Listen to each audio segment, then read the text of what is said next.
Critical thinking. On the cover of my memoir, Bone Black, there is a snapshot of me taken when I was 3 or 4. I am holding a toy made in Vacation Bible School.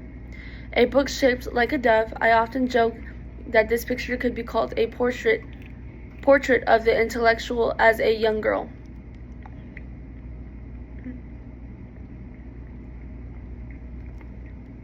My version of the thinker.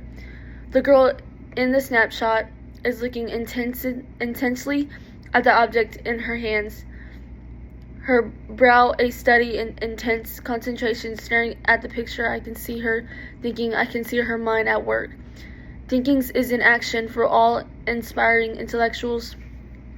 Thoughts are the laboratory where one goes to pose questions and find answers, that the place where visions of theory and practice come together. The heartbeat of critical thinking is a longing to know, to understand how life works as children.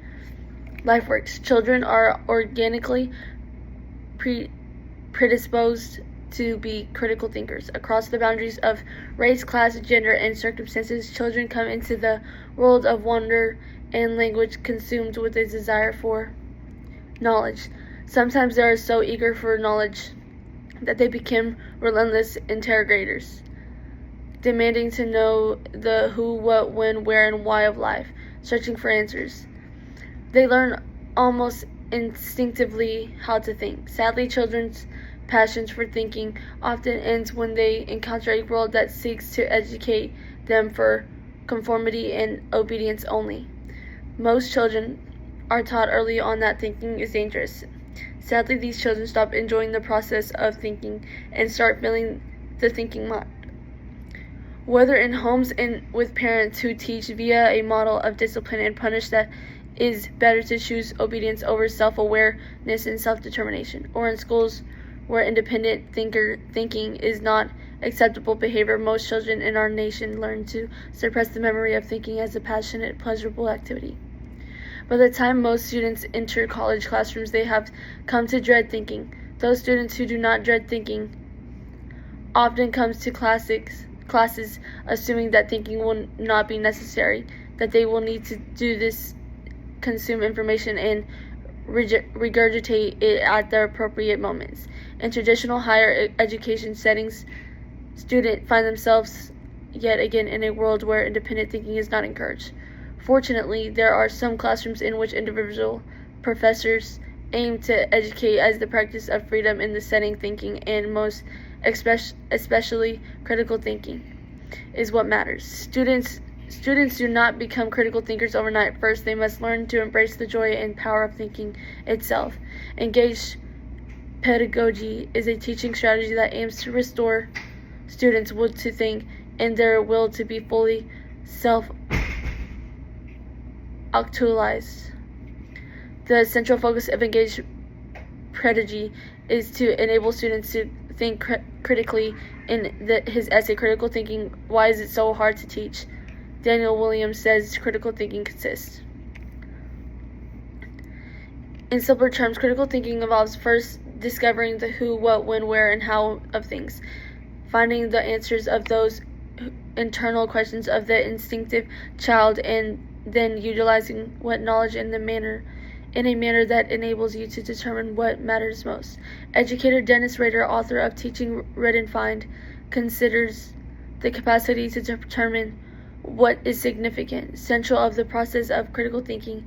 In their book, The Miniature Guide to Critical Thinking Concepts and Tools, Richard Paul and Linda Elder define critical thinking as the art of analyzing and evaluating thinking with a view to improving it. They further define critical thinking as self-directed, self-disciplined, self-monitored, and self-corrective. Thinking about thinking or mindful thinking about ideas as a necessary component of critical thinking. Paul Elder reminds us.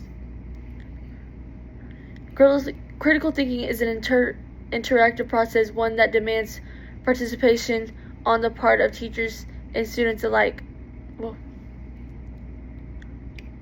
All of these definitions encompasses the understanding that critical thinking requires discriminate. It is a way of approaching ideas that aims to your understand core underlying truths, not simply that superficial, but truth that may be most obviously visible. One of the reasons deconstruction became such a rage in academic circles is that it urged people to think long and hard and critically, to unpack, to move beneath the surface, to work for knowledge. While many critical thinkers may find intellectual or academic fulfillment doing this work, that does not mean that students have universally and unequivocally embraced learning to think critically.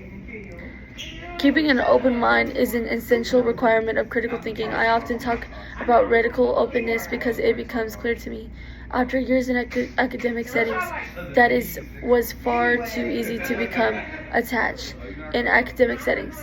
That it was far too easy to become attached to and protective one's viewpoint, and to rule out other perspectives. So much academic training encourages teachers to assume that they must be right at all times. Instead, I propose that teachers must be open at all times, and we must be willing to acknowledge what we do not know.